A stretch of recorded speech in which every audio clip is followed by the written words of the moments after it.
How are communities in the heartland helping the United States compete on the global stage in critical technologies? How are they attracting billions in foreign direct investment from allies in technologies of the future like EV batteries? Are they the forerunners of an American industrial renaissance? I'm your host, Navin Girishankar, and today I speak with the mayor of Kokomo, Indiana, Tyler Moore, about his EV battery play.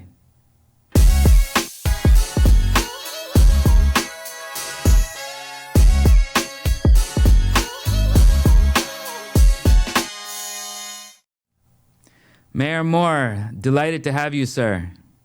Delighted to be here with you, Navin. Appreciate the opportunity. Greetings from Kokomo. Thank you, sir. In fact, Kokomo has quickly become known for the Center for EV battery manufacturing. And I really wanted to understand this story better and understand what's been happening under your leadership over the last few years. And so I really appreciate your taking the time to take us through this. Let me start by asking you, why EV batteries? Fortunately, with the presence that Stellantis, formerly Chrysler, has had here in the Kokomo and Howard County area for nearly 100 years now, with they being one of the partners of Star Plus Energy, partnering with Samsung SDI.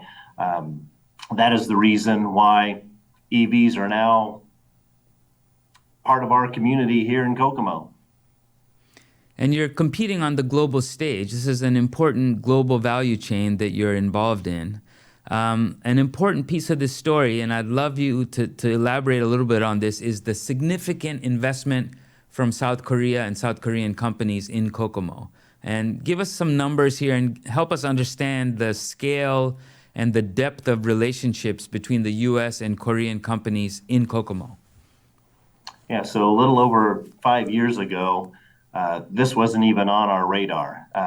Part of my initiatives when I first took office was to identify and create a dedicated industrial facility or industrial park in Kokomo. As I had mentioned with Stellantis, formerly Chrysler, being a part of Kokomo and Howard County for over 100 years, or close to 100 years now, our reliance on the automotive industry has been heavy, and we've definitely reaped the benefits of that decade after decade. But there was also an ongoing concern that with Kokomo's reliance too much on the automotive industry, that there was a need to diversify the economy. And that's not something that has been unique to me and my administration, but has been kind of the thought of previous administrations, again, for a few decades now. And with the desire to identify an industrial park area to then turn into a conversation with at that time, yet to be identified partnership that was looking to bring a substantial investment to Indiana, but was also considering both Ohio and Michigan to have that investment land. We then shifted our focus on just a small industrial park to over 300 acres of available land in Howard County, along with an availability of resources with our utilities, and a whole docket of incentives to be discussed. And so as negotiations began and we were informed and introduced to the partnership of Star Plus Energy, again, that being Stellantis and Samsung SDI, we knew that we, as a small community of just under 60,000 population, just under 89 as an entire county, knew that we couldn't do it alone. And so we walked alongside both our local partners, the Howard County government, as well as our Greater Kokomo Economic Development Alliance, but then partnered with and worked alongside the Indiana Economic Development Corporation and former Governor Holcomb's office in starting to put together a package to try and land this incredible investment that at one time was a single battery plant, but now is translated into plans for a second battery plant with a total investment just on the battery plants alone of over $6.6 billion. Amazing, phenomenal. $6.6 billion, a county of about 89,000, you said, and Kokomo, 59, 60,000 people. There's so much to unpack there, and that's what I'd like to do. Before I do that, I'm going to pull up a chart here, which I thought was really interesting. It's actually from your website.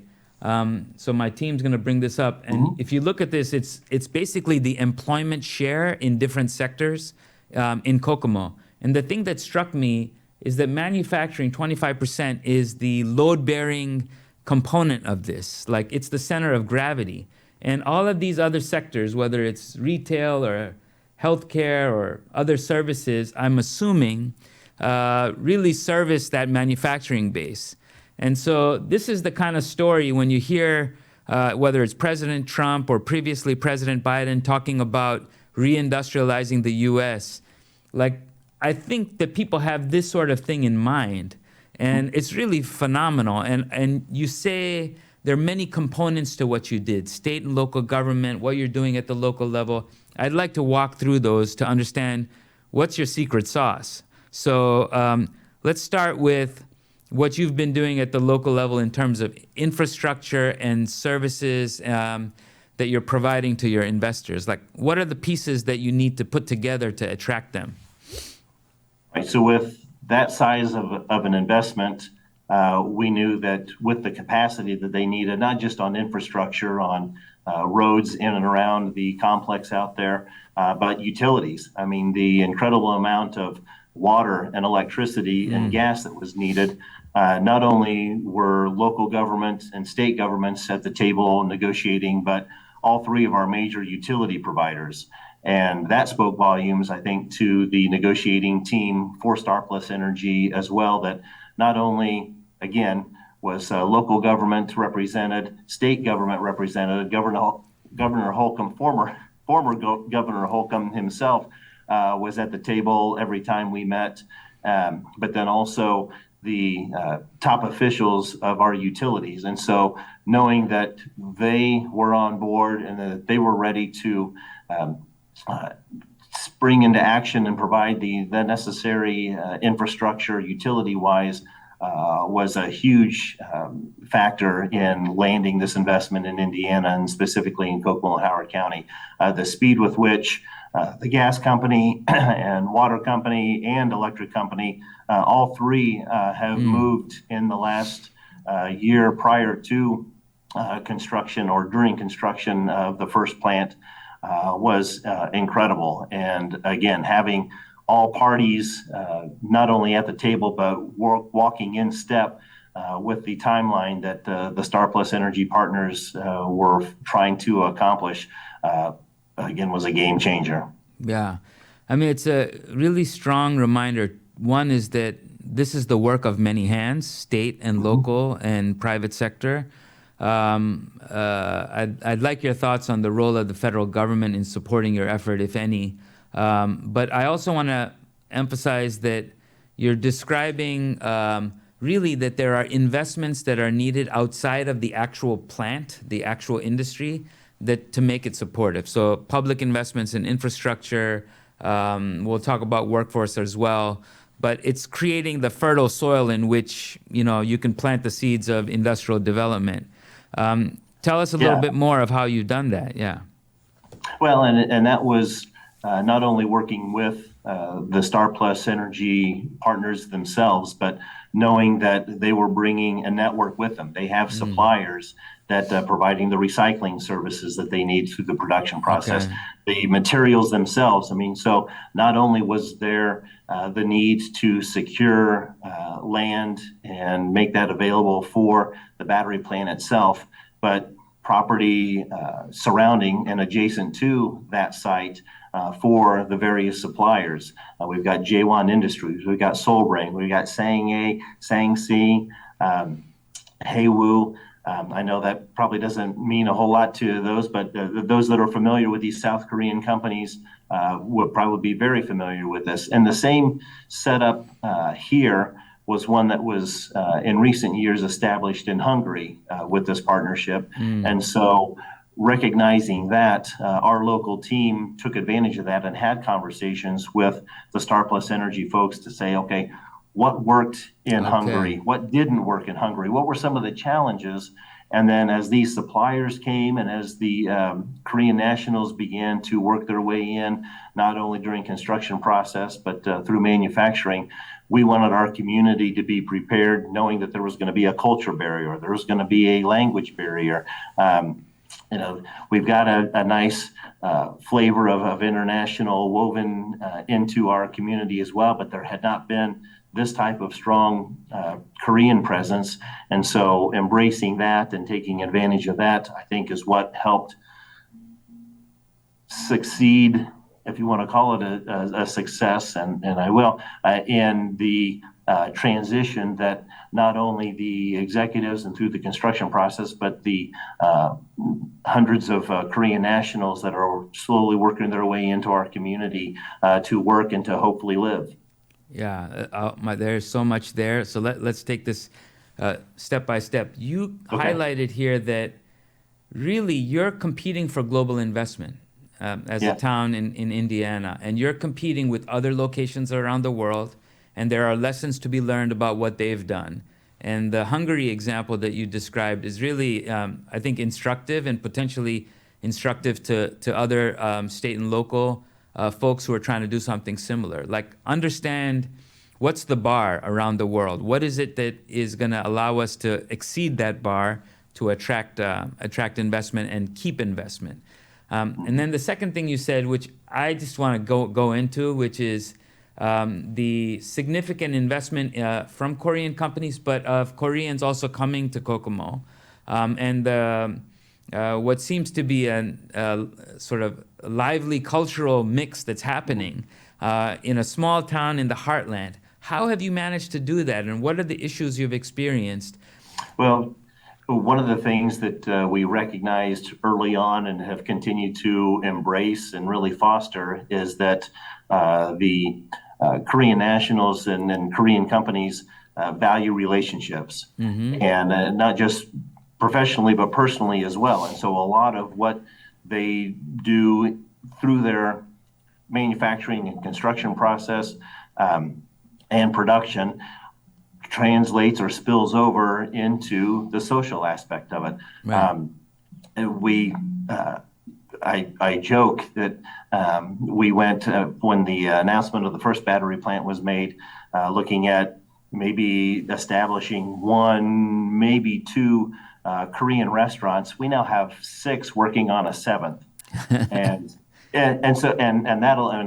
I've come to absolutely love Korean culinary wares and the food, but knowing that is a huge component of relationship building professionally with their corporations and within their culture. We knew that outside of work, they wanted to have a lot of the tastes of home, if you will, because a lot of those Korean national workers here are on 2-year work cycles. And so there are, I think the term for it is secondee workers. And so they come and work for 2 years, then they have the opportunity then to re-up for a second term or return to South Korea and have others come and replace them. And so knowing that they are here away, many of them away from their families because they didn't bring some of their families with them and such, that we wanted to have that type of availability to them, recognizing again the importance of food and socialization in their culture, and really embracing that and taking advantage of that opportunity. Yeah. Look, it begs the question, because a lot of folks, when they think of reindustrializing the U.S., they're thinking of opportunities for homegrown talent for the natives of Kokomo. Now, how have you balanced that? And is the job creation opportunities coming out of this this massive investment spilling over so that folks in Howard County who were born in Howard County are also benefiting from this. Absolutely, because the workforce that the battery plant will employ will be predominantly, I guess, non-Korean in nature, so to speak. The Korean nationals that are here and part of that production process equate to around 40 to 45% of the overall workforce. So the vast majority of those workers will be secured either through the Kokomo and Howard County area, but knowing, again, we're just a community of just under 60,000 and already have a strong Stellantis manufacturing presence here that employs thousands in our area, knowing that we were going to have to tap into the region, our surrounding counties, even surrounding states. If there are manufacturing opportunities that are going away in those other states, and those folks may be moving here. So we recognize that not only is it bringing job opportunities for those Korean nationals with the Samsung SDI specific equipment and such, but this is creating jobs for hardworking Hoosiers, folks from Ohio, Illinois, even Kentucky that may work their way in. So the opportunities are there, and recognizing that there is going to be this, or there has been this, combining, this molding of melting, if you will, of cultures with the Korean nationals. We've partnered with our Greater Kokomo Economic Development Alliance and held a series of Korean integration workshops for our small businesses, for our first responders, knowing that there was going to be this influx and there was going to be those challenges. So that has been hugely successful as well, and part of the ease within which a lot of the Korean nationals are transitioning into our community. Yeah. Well, it's a really fascinating story, in a way, a truly American story. I've seen that you've been to Korea. I guess it was the end of last year. You took a delegation with you, in a sense, an ambassador for the U.S. and U.S. industrialization. In your conversations, I'd be very interested in how the Korean investors view the opportunity to invest in Kokomo. Like, what are the benefits of being in Kokomo to them? Really, a lot of what we heard, and yes, we did have a wonderful opportunity to take a small delegation over at the end of November, mainly to visit the corporation's headquarters that are here. One, to see more of their processes, but also to thank their upper administration and officials for their investment in Kokomo and Howard County. And a lot of the conversations that we had with them while we were there was their impression and their appreciation of word that they were receiving back from their workers, from their leadership here in Kokomo and Howard County, on how well the transition went, on how supportive not only was the local government, but state government was on helping them secure this development and to help their workers transition to America, many of which who had never been to America before in their lives. And so working through not only visas, but driver's license. Who would have thought that driver's licenses would have been an issue? And so a lot of the word that was getting back to them on how supportive we were. Even, again, their delight in hearing how many Korean restaurants we had in Kokomo in the last couple of years. Yeah.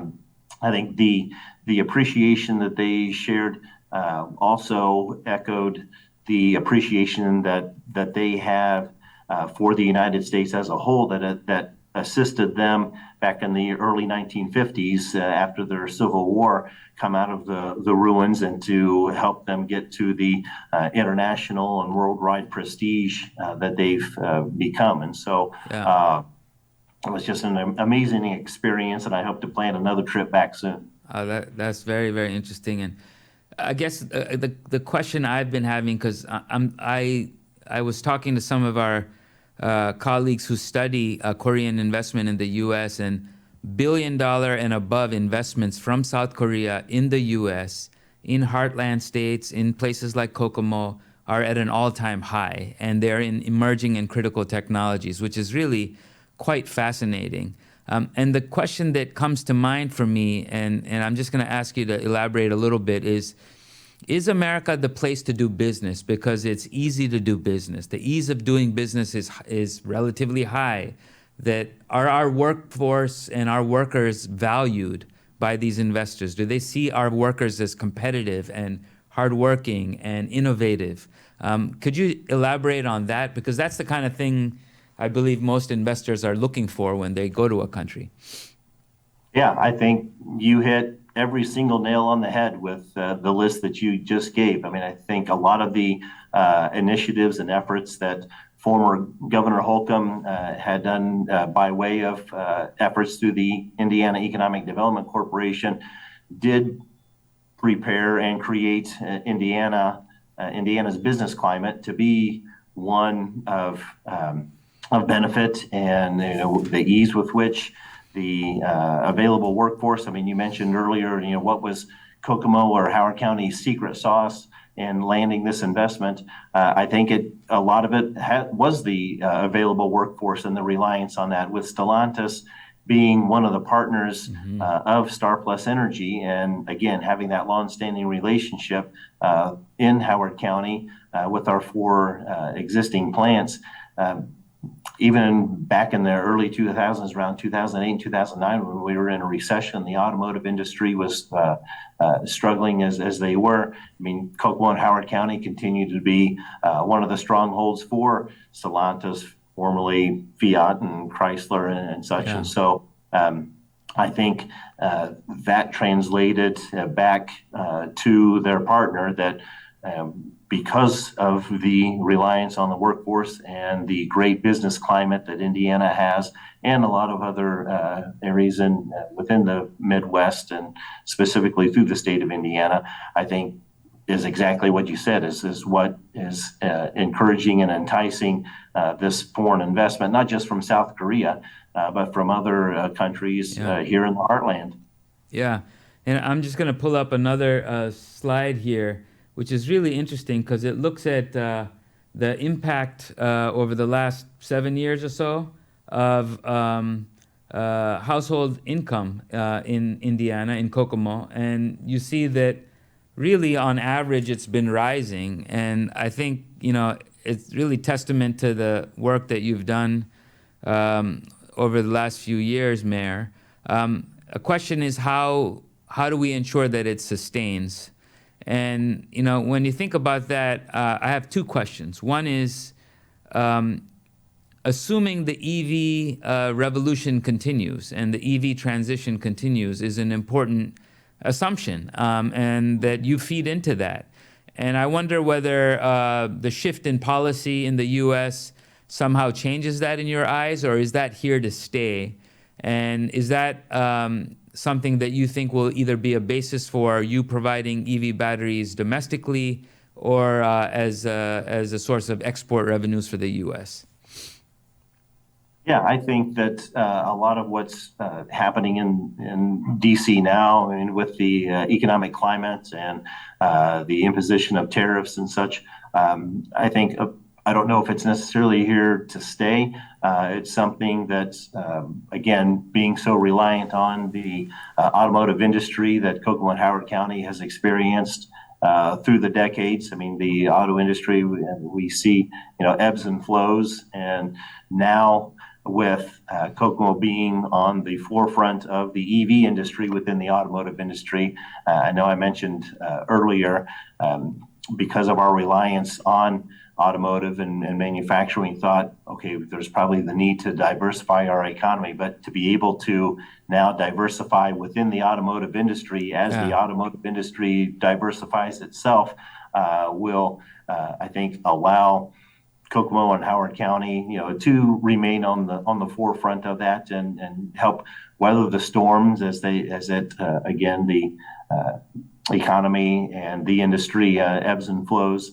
But no, I think what we need to do here in Kokomo is what every administration prior to mine has done, is to just tighten our belts and roll up our sleeves and then make sure that what we're doing here not only supports the workers and the workforce, but continues to create a climate for the investment and the presence that we currently have, and opportunities in manufacturing to continue to exist.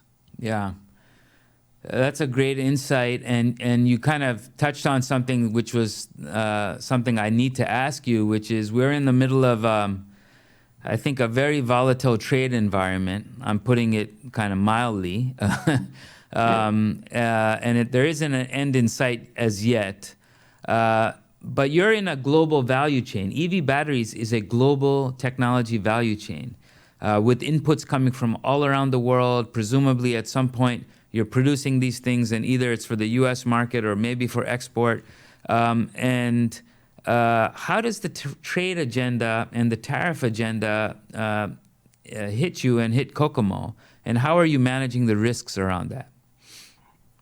Yeah, so I mean, yeah, it's a concern not just here in Kokomo, but I mean across the country, and as you mentioned, across the world. And so I think, again, because we're in the middle of what would seem to be a storm, I think if we all weather the storm, I think it's our thoughts and our hopes that it settles, that the ship gets uprighted, and that what continues to happen will kind of work itself out and get to a position that all can continue to work within. I know that there were some recent layoffs here locally due to some of the recent announcements, but it's our hope is that those are temporary as they were announced. And again, that's something that Kokomo and Howard County and our region is not immune to, and not hasn't been accustomed to in the past, again, as the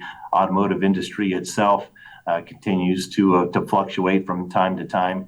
But knowing that, as in the past, those have been temporary, and things seem to work themselves out, that we're going to remain cautiously optimistic that the recognition that a lot of what's happening does affect hardworking Americans and American jobs, that it will work itself out sooner than later. Yeah, I hope so too. But to the point with tariffs, it could have an impact on costs for companies like the ones in Kokomo. And then you have significant exposure to an important trading partner that may be on the other side of the tariff agenda. And so I think that I could see some potential headwinds, but I'm sure you've probably dealt with headwinds before over the last several years in your journey here.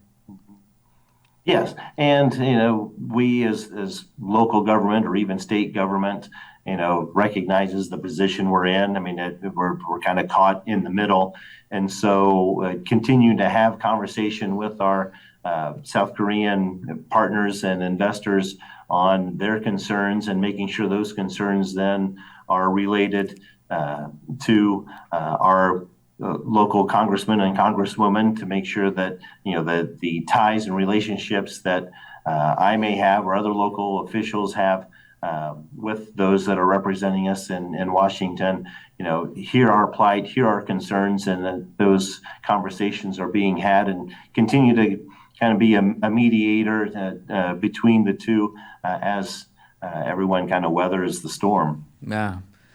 Well, Mayor, you have a fascinating story in Kokomo, and really testament to your leadership. And it's an inspiring story, I think, for many Americans. Let me ask you as a parting question, what lessons would you offer to, say, fellow mayors across the country that are trying to do the same thing that you've done?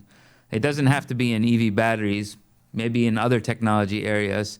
What are the 2 or 3 things that you'd leave behind from your experience there for them? first of all, don't be afraid to kind of suck up the pride, take a step back, and ask questions. I mean, be welcoming and respectful of those that are coming and being willing to invest in our communities and such, and embrace those cultures. I mean, I know, sometimes, we get the thoughts that, this is America, they need to, change and conform to us. They need to embrace what we have here. But I think recognizing immediately and early on that it is a two-way street, that I'm sure other cultures, are just like the South Koreans, that, relationships are important because relationships help build trust. And if they feel that they can trust their local officials, that who may or may not have the opportunity to create any type of influence and such. I mean, that was one of the interesting things that I took away from South Korea, is that, they thought that I had President Trump on speed dial on my phone, that I could reach out and, when you have a conversation with the president, can you make sure, but knowing that those trains, but again, I think that would be one thing, to embrace the culture and be as welcoming as possible, because they've made a commitment, they've made a choice to invest in our communities, and so we should be just as much, if not more, appreciative of what they're bringing to our communities as to what our communities can give to them.